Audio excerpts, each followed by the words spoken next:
ಅವರ ಮನಸ್ಸಿನಲ್ಲಿ ಕೆಟ್ಟ ಯೋಚನೆಗಳೇ ಬರೋಲ್ಲ. ಒಂದು ಸಲವೂ ಕೆಟ್ಟ ಯೋಚನೆ ಬರಬಾರ್ದು. ಅವನು ರಾಜನಾದರೂ ಕೂಡ ರಾಜ ಅಲ್ಲ, ಅವನು ಯೋಗಿ. ಅವನು ಸುಖೋಪಭೋಗಗಳ ನಡುವೆ ಇದ್ದರೂ ಕೂಡ ಎಲ್ಲ ಬಿಟ್ಟ ಸನ್ಯಾಸಿ. ಬಹಳ ಸುಂದರವಾದ ಒಬ್ಬ ಯುವತಿಯಾಗಿ ಬಂದಳು. ಅವಳು ಬಂದರೆ ಆಶ್ಚರ್ಯ ಆಯಿತು ರಾಜನಿಗೆ. ಇಷ್ಟು ಸುಂದರವಾಗಿದ್ದಾಳೆ, ಯಾರಾಗಿರ್ಬೋದು ಇವಳು? ಏನು, ನನ್ನ ದೇಹದ ಯಾವ ಅಂಗಗಳನ್ನು ನಿನ್ನ ದೇಹದ ಯಾವ ಅಂಗಕ್ಕೂ ತಾಗಿಸಿಲ್ಲ ನಾನು. ಎಲ್ಲ ತ್ಯಾಗ ಮಾಡಿ ನೀವೇನು ಮಾಡ್ತೀರೋ ಅದನ್ನು ಎಲ್ಲವನ್ನು ಇಟ್ಟುಕೊಂಡು ಸಿಂಹಾಸನದಲ್ಲಿ ಕುಳಿತವನಾಗಿ ಮಾಡ್ತೀನಿ ನಾನು. ನೀನು ತ್ರಿದಂಡಿ ನನ್ನಂತೆ ಅಂತ ಹೇಳ್ತೀಯಲ್ಲ, ತ್ರಿದಂಡಿಯೇ ಆದರೆ ನೀನು ಮಾತಿನ ಮೂಲಕ ನನ್ನನ್ನು ನೀನು ಘಾಸಿಪಡಿಸಿದಂತಾಯ್ತಲ್ಲ. ಮಾಡ್ತಾ ಮಾಡ್ತಾ ಮಾಡ್ತಾ ನಮಗೆ ಗೊತ್ತಿಲ್ಲದೆ ಒಂದು ಅಹಂಕಾರ ಬೆಳೀತಾ ಹೋಗುತ್ತೆ. ನಾನು ಉಳಿದವರಿಗಿಂತ ಭಿನ್ನ, ಲಕ್ಷಾಂತರ ರೂಪಾಯಿ ಹಂಚಿದ್ದೀನಿ ನಾನು.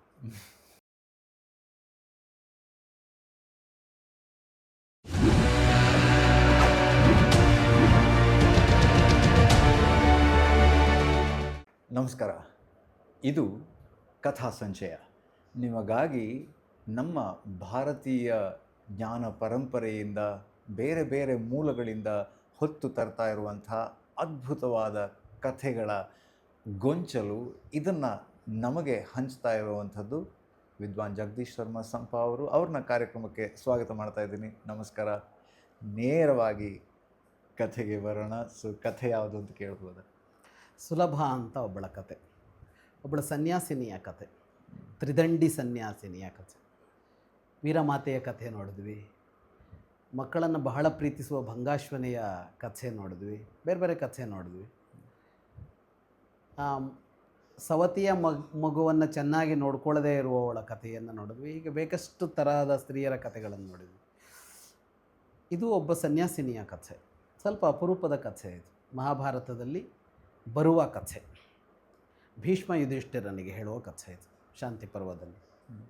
ಸುಲಭ ಅಂತ ಒಬ್ಬಳಿದ್ಲು, ಸನ್ಯಾಸಿನಿ. ಅವಳು ತ್ರಿದಂಡಿ ಸನ್ಯಾಸಿಗಳ ಗುಂಪಿಗೆ ಸೇರ್ತಾಳೆ. ಅಂದರೆ ಮೂರದ ಮೇಲೆ ನಿಯಂತ್ರಣ ಇರುವವರು ಅಂತ. ಮನಸ್ಸು, ವಾಕ್, ಕಾಯ, ಇದು ಮೂರನ್ನು ದಂಡಿಸುವವರು. ಅಂದರೆ ಅವರ ಮನಸ್ಸಿನಲ್ಲಿ ಕೆಟ್ಟ ಯೋಚನೆಗಳೇ ಬರೋಲ್ಲ. ಒಂದು ಸಲವೂ ಕೆಟ್ಟ ಯೋಚನೆ ಬರಬಾರ್ದು. ಸನ್ಯಾಸ ಅಂದರೆ ಯಾರನ್ನಾರು ಹಾಳು ಮಾಡ್ತೀನಿ, ಯಾರಿಗಾದರೂ ತೊಂದರೆ ಆಗಲಿ ಅನ್ನುವ ಒಂದೇ ಒಂದು ಬರಬಾರದು. ಮಾತಿನಲ್ಲಿ ಒಂದೇ ಒಂದು ಕೆಟ್ಟ ಶಬ್ದ ಬರಬಾರ್ದು. ಒಂದೇ ಒಂದು ಕೆಟ್ಟ ಶಬ್ದ ಬರಬಾರ್ದು. ಕ್ರಿಯೆಯಲ್ಲಿ ಒಂದೇ ಒಂದು ಕೆಟ್ಟ ಕ್ರಿಯೆ ಇರಬಾರ್ದು. ಕಾಯ, ವಾಚ, ಮನಸ್ಸ, ಮೂರರಲ್ಲೂ ಕಾಯ, ವಾಕ್, ಮನಸ್ಸು ಮೂರೂ ಇದೆಯಲ್ಲ, ಮೂರಲ್ಲೂ ಇಷ್ಟು ಶುದ್ಧತೆ ಇರಬೇಕು. ತ್ರಿದಂಡಿ ಸನ್ಯಾಸ ಅಂತ ಸನ್ಯಾಸದಲ್ಲಿ ಇದ್ದವು. ಅಪರೂಪದಲ್ಲಿ ಅಪರೂಪ. ಅಲ್ಲ, ಎಲ್ಲ ಸನ್ಯಾಸಗಳು ಇದೇನೆ ಇರಬೇಕು. ಎಲ್ಲ ಸನ್ಯಾಸಗಳಿಗೂ ಈ ಮೂರು ಇದ್ದೇ ಇದೆ. ಅವಳಿದ್ದ ಕಾಲದಲ್ಲಿ ಆ ತ್ರಿದಂಡಿ ಸನ್ಯಾಸಿಗಳೆಲ್ಲ ಎಲ್ಲಿ ಸಿಗ್ತಾ ಇದ್ರು, ಅವರೆಲ್ಲ ಒಬ್ಬನ ಬಗ್ಗೆ ತುಂಬ ಮಾತಾಡ್ತಾ ಇದ್ರು. ಜನಕ ರಾಜ. ಜನಕ ಅಂತ ಅಂದರೆ ಮಿಥಿಲೆಯನ್ನಾಳುವ ದೊರೆ, ಸೀತೆಯ ತಂದೆ ಅಲ್ಲ. ಅಲ್ಲಿ ಜನಕ ಅಂತಂದರೆ ಅವರೆಲ್ಲರಿಗೂ ಜನಕ ಅಂತ ಹೇಳ್ತಾರೆ ಪರಂಪರೆಯಲ್ಲಿ, ಅವರವ್ರ ಹೆಸರು ಬೇರೆ. ಜನಕ ಅಂತಲೇ ಬಳಕೆ ಆಗಿದೆ, ಜನಕ ಪರಂಪರೆ ಅದು. ಅವ್ರನ್ನೆಲ್ಲ ಜನಕರು. ಒಬ್ಬ ಜನಕ ಇದ್ದ ಅವತ್ತು ಇವಳಿದ್ದ ಕಾಲದಲ್ಲಿ ಒಬ್ಬ ಆಳ್ತಾ ಇದ್ದ. ಅವನ ಬಗ್ಗೆ ಏನು ಮಾತು ಬರ್ತಿತ್ತು ಇವರಲ್ಲಿ ಅಂದರೆ, ಅವನು ರಾಜನಾದರೂ ಕೂಡ ರಾಜ ಅಲ್ಲ, ಅವನು ಯೋಗಿ. ಅವನು ಸುಖೋಪಭೋಗಗಳ ನಡುವೆ ಇದ್ದರೂ ಕೂಡ ಎಲ್ಲ ಬಿಟ್ಟ ಸನ್ಯಾಸಿ. ಅವನು ಬದುಕಿದ್ರೂ ಕೂಡ ಅವನು ಮೋಕ್ಷ ಪಡೆದವನು, ಅಂದರೆ ಜೀವನ್ಮುಕ್ತಿ ಪಡೆದವನು ಅಂತ. ಈಗ ಬದುಕಿದ್ರೂ ಕೂಡ ಅವನು ಮುಕ್ತನಾಗಿದ್ದಾನೆ ಅಂತೆಲ್ಲ ಅವನ ಬಗ್ಗೆ ಬಹಳ ಮಾತುಗಳು ಕೇಳ್ತಾ ಇತ್ತು. ಬಹಳ ಜ್ಞಾನಿ, ಬಹಳ ತ್ಯಾಗಿ. ಅಂದರೆ ತ್ರಿದಂಡಿ ಸನ್ಯಾಸಿಗಳ ಹಾಗೆ ಏನೋ ಇವರು ಎಲ್ಲ ಬಿಟ್ಟು ಮಾಡ್ತಾ ಇರ್ತಾರೆ ಪ್ರಯತ್ನವನ್ನು, ಸಾಧನೆಯನ್ನು. ಅದಕ್ಕಿಂತ ಅವನೇನು ಕಡಿಮೆ ಅಲ್ಲ, ಅದಕ್ಕಿಂತ ಹೆಚ್ಚು ಅನ್ನುವ ಮಾತುಗಳನ್ನು ಎಲ್ಲರೂ ಆಡ್ತಾಯಿದ್ರು. ಈ ಸುಲಭಾಳಿಗೆ ನೋಡೋಣ ಅಂತ ಅನಿಸ್ತು. ಬಹಳ ತಪಶ್ಶಕ್ತಿ ಇದ್ದವಳು. ಅಂದರೆ ನಮ್ಮ ರಾಮಾಯಣ, ಮಹಾಭಾರತ, ಪುರಾಣಗಳಲ್ಲಿ, ನಮ್ಮ ಪ್ರಾಚೀನ ಭಾರತದಲ್ಲಿ ಎಂತೆಂಥ ಮಹಿಳೆಯರನ್ನ ಕಟ್ಟಿಕೊಟ್ಟಿದ್ದಾರೆ ಅಂತ ನೋಡಬೇಕು ಅಂತ. ಯಾವ ಕ್ಷೇತ್ರದಲ್ಲಿಯೂ ಅವರ ಎಷ್ಟು ಉತ್ಕೃಷ್ಟ ಸಾಧನೆಗಳನ್ನು. ಬಹಳ ದೊಡ್ಡ ತಪಶ್ಶಕ್ತಿ ಇದ್ದವಳು, ಯೋಗಶಕ್ತಿ ಇದ್ದವಳು, ಸಿದ್ಧಿಗಳೆಲ್ಲ ಇದ್ದವಳು. ಅವಳು ಬಂದರೆ ಅವಳು ಮಿಥಿಲೆಗೆ ಬಂದು ಇವನನ್ನು ಪರೀಕ್ಷೆ ಮಾಡಬೇಕಲ್ಲ, ನೋಡಬೇಕಲ್ಲ, ಹೌದಾ ಇದು ಅಂತ ನೋಡಬೇಕಲ್ಲ ಅಂತ. ಇಷ್ಟೆಲ್ಲ ಹೆಸರು ತೊಗೊಂಡಿದ್ದಾನೆ, ಅಸೂಯೆ ಅಲ್ಲ, ಇನ್ನೇನೂ ಅಲ್ಲ, ನೋಡಬೇಕು ಅಂತ. ಆದರೆ ಆ ವೇಷದಲ್ಲಿ ಬರಲಿಲ್ಲ ಅವಳು. ಸನ್ಯಾಸ ವೇಷವನ್ನು ಬಿಟ್ಟಳು. ಬಹಳ ಸುಂದರವಾದ ಒಬ್ಬ ಯುವತಿಯಾಗಿ ಬಂದಳು. ಬಂದು ರಾಜನ ಬಳಿಗೆ ಏನೋ ಕೇಳಬೇಕು, ಬೇಕಾದ್ದು ಕೇಳಬೇಕು ಅಂತ ಹೇಳಿ ರಾಜ ದರ್ಬಾರಿಗೆ ಬಂದು, ಆಸ್ಥಾನಕ್ಕೆ ಬಂದು. ಅವಳು ಬಂದರೆ ಆಶ್ಚರ್ಯ ಆಯಿತು ರಾಜನಿಗೆ. ಇಷ್ಟು ಸುಂದರವಾಗಿದ್ದಾಳೆ, ಯಾರಾಗಿರ್ಬೋದು ಇವಳು, ಏನು ಅಂತ. ಯಾರು ನೀನು, ಯಾಕೆ ಬಂದಿದ್ದು ಅಂತ ಅವನು ಕೇಳ್ತಾ ಇದ್ದ ಹಾಗೇ ಅವಳು ತನ್ನ ಯೋಗ ಸಿದ್ಧಿಯನ್ನು ಬಳಸೋಕೆ ಆರಂಭ ಮಾಡಿದ. ಅವಳು ಬಂದಿದ್ದು ಇವನನ್ನು ಪರೀಕ್ಷೆ ಮಾಡೋದಕ್ಕೆ. ಹೌದು, ಉದ್ದೇಶ ಸ್ಪಷ್ಟ ಇತ್ತು. ಅವಳೇನು ಮಾಡಿದ್ಲು, ಇವನ ಕಣ್ಣಿನಲ್ಲಿ ತನ್ನ ಕಣ್ಣು ನೆಟ್ಟಳು. ಅದರ ಮೂಲಕ ಅವಳು ಅವನ ಒಳಗೆ ಪ್ರವೇಶ ಮಾಡಿಬಿಟ್ಳು. ಒಳಗೆ ಪ್ರವೇಶ ಮಾಡಿ ಒಳಗೆ ಅವನ ಜೊತೆಗೆ ಮಾತುಕತೆ ಆರಂಭ ಮಾಡಿದ್ಲು. ಒಳಗೆ. ಆದರೆ ಅವಳು ಯಾವಾಗ ಅದರ ಮೂಲಕ ಒಳಗೆ ಬರ್ತಾ ಇದ್ಲೋ ಅದು ಅವನಿಗೂ ಗೊತ್ತಾಯಿತು, ಅವನಿಗೂ ಅಷ್ಟು ಸಿದ್ಧಿ ಇತ್ತು. ಅವಳು ಒಳಗೆ ಬಂದ ಕೂಡಲೇ ಅವನಿಗೆ ಬಾಯಿ ಬಿಟ್ಟು ಕೇಳ್ದ, ಯಾರು ನೀನು, ಯಾಕೆ ನನ್ನೊಳಗೆ ಬಂದೆ, ಯಾಕೆ ನನ್ನೊಳಗೆ ಬಂದೆ, ನೀನೊಬ್ಬಳು ಪರಸ್ತ್ರೀ, ನೀನು ನನ್ನೊಳಗೆ ಬಂದಿದೀಯಾ ಅಂದರೆ ಈ ಸಂಬಂಧಕ್ಕೆ ಏನಂತ ಹೆಸರು? ನಾನು ಸನ್ಯಾಸಿನಿ ಅಂದ್ಲು ಅವಳು. ಸನ್ಯಾಸಿನಿಯಾಗಿ ಇಂಥ ಕೆಲಸ ಮಾಡ್ಬೋದಾ ನೀನು? ಹೇಗೆ ಪರಪುರುಷನ ಸ್ಪರ್ಶ ಮಾಡಿದೆ? ಅದಕ್ಕೆ ಅವಳಂದು, ನಾನಲ್ಲಿ ನಿನ್ನ ಸ್ಪರ್ಶ ಮಾಡಿದ್ದೀನಿ ಅಂತ ಕೇಳಿದ್ಲು. ನನ್ನ ಕಣ್ಣಿನ ಶಕ್ತಿಯನ್ನು ನಿನ್ನ ಕಣ್ಣಿನೊಂದಿಗೆ ಸೇರಿಸಿ ನಾನು ಒಳಗೆ ಬಂದಿದ್ದೀನಿ. ನನ್ನ ದೇಹದ ಯಾವ ಅಂಗಗಳನ್ನು ನಿನ್ನ ದೇಹದ ಯಾವ ಅಂಗಕ್ಕೂ ತಾಗಿಸಿಲ್ಲ ನಾನು. ಹೊರಗಡೆಯಿಂದ ಅಲ್ಲ, ಒಳಗಡೆಯಿಂದ ಕೂಡ. ನಾನೆಲ್ಲೂ ಚ್ಯುತವಾಗಿಲ್ಲ. ನಾನು ನಿನ್ನ ಬಗ್ಗೆ ಬಹಳ ಕೇಳಿದೆ, ನೋಡಿ ಹೋಗೋಣ ಅಂತ ಬಂದಿದ್ದು. ಜನಕ ಅವಳ ಜೊತೆಗೆ ಅವಳಿಗೆ ಹೇಳೋಕ್ಕೆ ಆರಂಭ ಮಾಡಿದ. ಅವಳು ತ್ರಿದಂಡಿ ಸನ್ಯಾಸಿ ಅಂತ ಆಯ್ತಲ್ಲ, ಏನು ವ್ಯತ್ಯಾಸ ನಮಗೆ ನಿಮಗೆ? ನೀವು ದಂಡ ಹಿಡಿತೀರಿ, ನಾವು ಛತ್ರ ಇವುಗಳನ್ನು ಹಿಡ್ಕೋತೀವಿ. ನೀವು ಏನೋ ಹಿಡ್ಕೊಂಡಿದ್ದೀರಿ ತಾನೇ, ಸನ್ಯಾಸ ಅಂತ ತೆಗೆದುಕೊಂಡ್ಮೇಲೆ ಏನೋ ಒಂದು ಕೈಲಿ ಹಿಡ್ದಿದ್ದೀರಿ ತಾನೇ, ನಾವು ಹಿಡಿದಿದ್ದೀವಿ ಇದನ್ನು. ನೀವು ಅದನ್ನು ಹಿಡ್ಕೊಂಡು ತ್ಯಾಗ ಅಂತ ಹೇಳ್ತಾ ಇದ್ದೀರಿ, ನಾನು ತ್ಯಾಗ ಮಾಡಿದ್ದೀನಿ. ನೀವು ಅಲ್ಲೇನೋ ಸಾಧನೆ ಮಾಡ್ತೀರಲ್ಲ, ನಾನು ಇಲ್ಲ ಅದನ್ನೇ ಮಾಡ್ತೀನಿ. ಹಾಗಾಗಿ ಸನ್ಯಾಸಿಯಾಗಿ ನೀವೇನು ಮಾಡ್ತೀರೋ ಅದನ್ನು ನಾನು ಗೃಹಸ್ಥನಾಗಿ ಮಾಡ್ತೀನಿ. ಎಲ್ಲ ತ್ಯಾಗ ಮಾಡಿ ನೀವೇನು ಮಾಡ್ತೀರೋ ಅದನ್ನು ಎಲ್ಲವನ್ನು ಇಟ್ಟುಕೊಂಡು ಸಿಂಹಾಸನದಲ್ಲಿ ಕುಳಿತವನಾಗಿ ಮಾಡ್ತೀನಿ ನಾನು. ನಿಮಗೂ ನಮಗೂ ಏನೋ ವ್ಯತ್ಯಾಸ ಇಲ್ಲ ಅಂತ ಅವನು ವಾದ ಮಂಡಿಸ್ತಾನೆ ಜನಕ. ಆ ವಾದದಲ್ಲಿ ಇವನ ವಾದವೇ ಗೆದ್ದು ಬಿಡುತ್ತೇನೋ ಅನ್ನೋ ತರಹ ವಾದ ಇರುತ್ತೆ. ಅದೆಲ್ಲ ಆದಮೇಲೆ ಸುಲಭ ಅವನಿಗೆ ವಾಪಸ್ ವಾದ ಮಂಡಿಸ್ತಾಳೆ. ಅವನದು ಮುಗಿದ ಮೇಲೆ ಎಲ್ಲರೂ ನಿನ್ನನ್ನು ಜೀವನ್ಮುಕ್ತ ಅಂತ ಕರೀತಾ ಇದ್ದಾರೆ. ನಮ್ಮಲ್ಲಿ ನೀನಲ್ಲ ಅನ್ನೋದು ಇಲ್ಲೇ ಗೊತ್ತಾಗ್ತಾ ಇದೆ. ನಿನ್ನ ಮಾತು, ನಿನ್ನ ವಾದ ಮಾಡುವ ಪ್ರಕ್ರಿಯೆ ಅದ್ಯಾಕೆ ಹುಟ್ಕೊಳ್ತು ನಿನಗೆ? ಎಲ್ಲವನ್ನ ತ್ಯಾಗ ಮಾಡಿ ಬಿಟ್ಟವನಾದರೆ ನಿನಗೆ ಗೆಲ್ಲಬೇಕು ಅನ್ನುವ ಹಂಬಲ ಯಾಕಿದೆ ನಿನಗೆ? ನಾನು ಅಂತರಂಗದಲ್ಲಿ ಬಂದು ಸಂಭಾಷಣೆ ಮಾಡ್ತಾ ಇದ್ದೀನಿ, ನೀನು ಪರಸ್ತ್ರೀ ನನ್ನನ್ನು ಹೇಗೆ ಸ್ಪರ್ಶಿಸಿದೆ ಅಂತ ಬಾಯಿ ಬಿಟ್ಟು ಸಭೆಗೆ ಕೇಳುವಂತೆ ಮಾತಾಡಿದೆಯಲ್ಲ, ನನ್ನನ್ನು ಹೇಗೆ ಅವಮಾನಿಸಿದೆ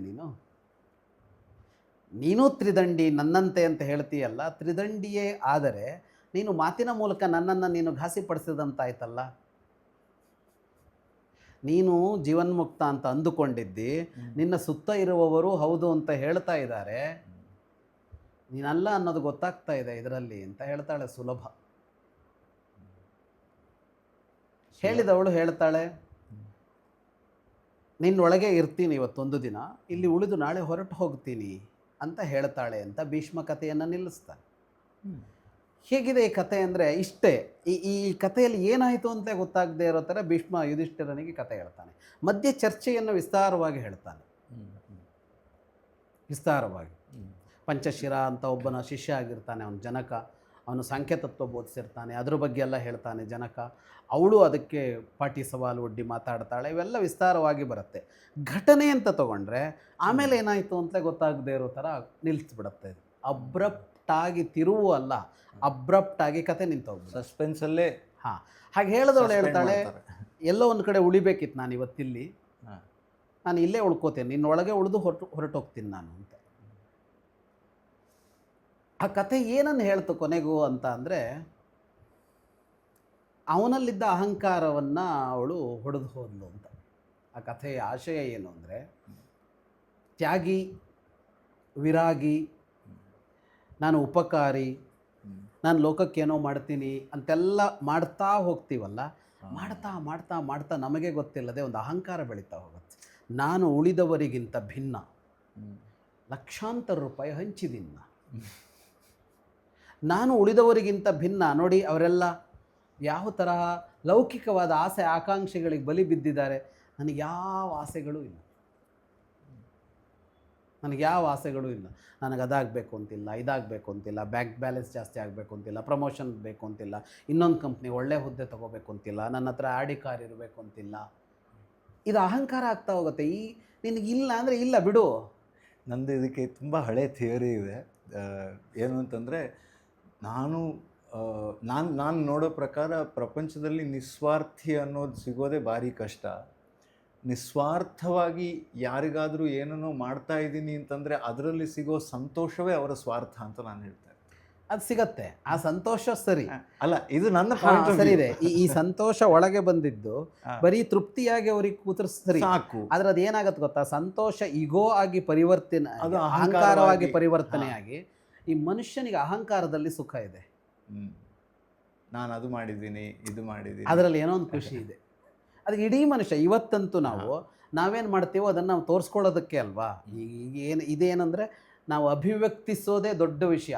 ನಾವು ಅಭಿವ್ಯಕ್ತರಾಗಬೇಕು, ನಾವು ಕಾಣಿಸಿಕೊಳ್ಬೇಕು, ನಾವೇನೋ ನಮ್ಮೊಳಗೇನಿದೆಯೋ ಕಾಣಿಸಿಕೊಳ್ಬೇಕು ಅಂತ. ಅದು ಕಾಣಿಸಿಕೊಂಡಾಗ ನನಗೆ ಹೆಂಗೆ ಖುಷಿ ಸಿಗುತ್ತೆ, ಅದರಿಂದ ಏನೋ ಬಂದಾಗ ಸಿಗೋ ಖುಷಿ ಬೇರೆ. ಅದರಿಂದ ಹಣ ಸಿಕ್ತು, ಅದರಿಂದ ಇನ್ನೇನೋ ಸಿಕ್ತು ಅಂದಾಗ ಬೇರೆ. ಅದು ಸಿಗಲಿ ಸಿಗದೇ ಇರಲಿ, ನಾನು ಹೀಗಿದ್ದೀನಿ ಅಂತ ಅಂದಾಗ ಒಂದು ಖುಷಿ ಸಿಗತ್ತಲ್ಲ. ಅದು ಯಾವುದು ಅಂದರೆ, ನಾನು ಹೀಗಿದ್ದೀನಿ, ನಿಮ್ಮೆಲ್ಲರಿಗಿಂತ ಭಿನ್ನ ಅಂತ ಒಂದು ಅಹಂಕಾರ ಹುಟ್ಟತ್ತಲ್ಲ, ಅಹಂಕಾರದಲ್ಲಿ ತೃಪ್ತಿ ಪಡ್ತಾ ಇರ್ತೀವಿ. ಅದನ್ನು ಒಪ್ಕೊಳ್ಳೋಕೆ ತಯಾರಲ್ಲ. ಅಲ್ಲ, ಒಪ್ಕೊಳ್ಳೋದಲ್ಲ, ನಮಗೂ ಗೊತ್ತಿರೋಲ್ಲ ಅದು.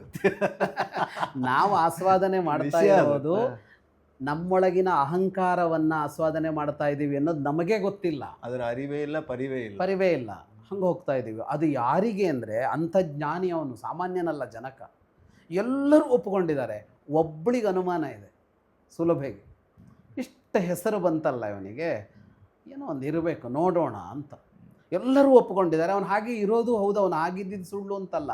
ಅವನು ಮೋಸಗಾರ ಅಲ್ಲ, ಅವನು ವಂಚಕ ಅಲ್ಲ. ಅವನು ಸಿಂಹಾಸನದ ಮೇಲಿದ್ದಾನೆ, ತನ್ನ ಕರ್ತವ್ಯ ನಿಭಾಯಿಸ್ತಾ ಇದ್ದಾನೆ, ಎಲ್ಲವನ್ನೂ ಹಾಗೆ ಮಾಡ್ತಾ ಇದ್ದಾನೆ. ಹಾಗಂತ ಅವನು ಏನನ್ನೂ ಅಂಟಿಸಿಕೊಂಡಿಲ್ಲ, ಅದನ್ನು ಹೊರಗೆ ಹಚ್ಚೋ ಪ್ರಯತ್ನ. ಏನನ್ನೂ ಅಂಟಿಸಿಕೊಂಡಿಲ್ಲ ಅನ್ನೋದು ಅವನಿಗೆ ಅಹಂಕಾರ ಆಗಿದೆ ಅನ್ನೋ ಭಾಗವನ್ನು ಮುಟ್ಟಿದ್ದಾಳೆ ಅವಳು.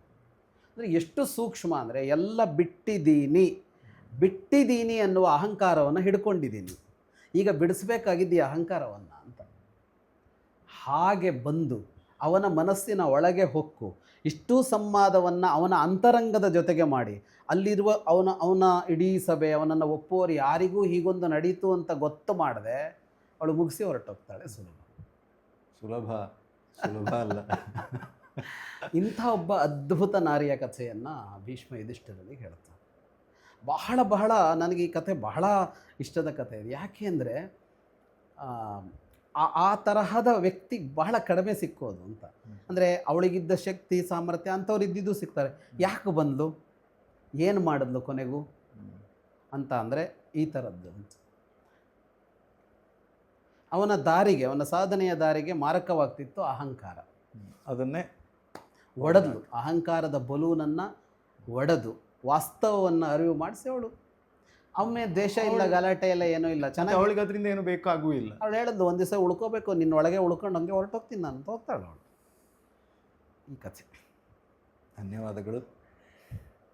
ಎಂದಿನಂತೆ ಈ ಕಥೆ, ಅದರಲ್ಲೂ ಮಹಾಭಾರತದಲ್ಲಿ ಭೀಷ್ಮ ಯುಧಿಷ್ಠಿರನಿಗೆ ಹೇಳಿರುವಂಥ ಈ ಕಥೆಯನ್ನು ನಾವು ಕೂಡ ನಮ್ಮ ಜೀವನದಲ್ಲಿ ಹೇಗೆ ಅಳವಡಿಸ್ಕೊಳ್ಳೋದು ಅನ್ನೋದನ್ನು ಕೂಡ ತುಂಬ ಸರಳವಾಗಿ ಸವಿವರವಾಗಿ ಹೇಳಿಕೊಟ್ಟಿದ್ದಾರೆ. ಅವರಿಗೆ ಮತ್ತೆ ಧನ್ಯವಾದಗಳನ್ನು ಹೇಳ್ತಾ ಈ ಸರಣಿಯನ್ನು ಮುಂದುವರಿಸ್ತೀವಿ ಮುಂದಿನ ಸಂಚಿಕೆಯಲ್ಲಿ. ಆದರೆ ಇಲ್ಲಿಗೆ ಈ ಸಂಚಿಕೆಯನ್ನು ಮುಗಿಸೋ ಹೊತ್ತು. ಆದರೆ ನಿಮಗೆ ಈ ಕಥೆ ಇರ್ಬೋದು, ಈ ಸರಣಿ ಇರ್ಬೋದು, ನಮ್ಮ ಚಾನಲ್ ಇರ್ಬೋದು ಇಷ್ಟ ಆಗ್ತಾ ಇದೆ ಅಂತ ನಮಗೆ ಗೊತ್ತಿದೆ. ಒಂದಿಷ್ಟು ಜನರಿಗೆ ಈ ಪ್ರೀತಿಯನ್ನು ಹಂಚಿ ಅಂತ ಹೇಳ್ತಾ ನಮಸ್ಕಾರ.